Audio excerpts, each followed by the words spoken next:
இன்னொருத்தர் வந்திருக்காருல, நல்ல மனுஷன். வாங்க இளைய தளபதி விஜய், நீங்க பேசுங்க. என் நெஞ்சில் குடியிருக்கும் அன்பு ரசிகர் பெருமக்களுக்கும் இங்க இருக்கிற என்னோட ரசிகர்கள் எல்லாருக்கும் என்னோட வணக்கத்தை நான் தெரிவிச்சுக்கிறேன். தம்பிய மேடையில பேச சொன்னா பொங்கலுக்கோ தீபாவளிக்கோ டிவியில பேசுறதெல்லாம் பேசுறாரு. இது விளங்குமா? ஆளு பாக்குறது சைலண்ட், ஆனா அடி சர்ற வெடினா அந்த இளவெல்லாம் தீபாவளிக்கு வெடி.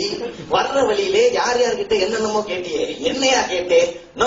ராமன் கிட்ட வில்ல கேட்டேன், பீமன் கிட்ட கதையை கேட்டேன், முருகன் கிட்ட மயில கேட்டேன். முதல்ல ஒரு நல்ல டைரக்டர் கூப்பிட்டு நல்ல கதையா கேளுங்க. உங்களுக்கு புரியல, எவ்வளவு பேர் பாதிக்கப்பட்டிருக்காங்க பாத்தியா? கையால் அணை கட்டி நான் ஒண்ணு கால்வாயில காட்டாரு போய்கிட்டே இருப்பேன். கதையை பத்தி கேட்டா இவர் போய்கிட்டே இருப்பாங்க. அப்ப நாங்களும் தேட்டருக்கே வரமாட்டோம், போய்கிட்டே இருப்போம். நீ கிளம்பியா? இத்தோட நான் என் வேலையை முடிச்சுக்கிறேன், வரட்டுமா? நன்றி.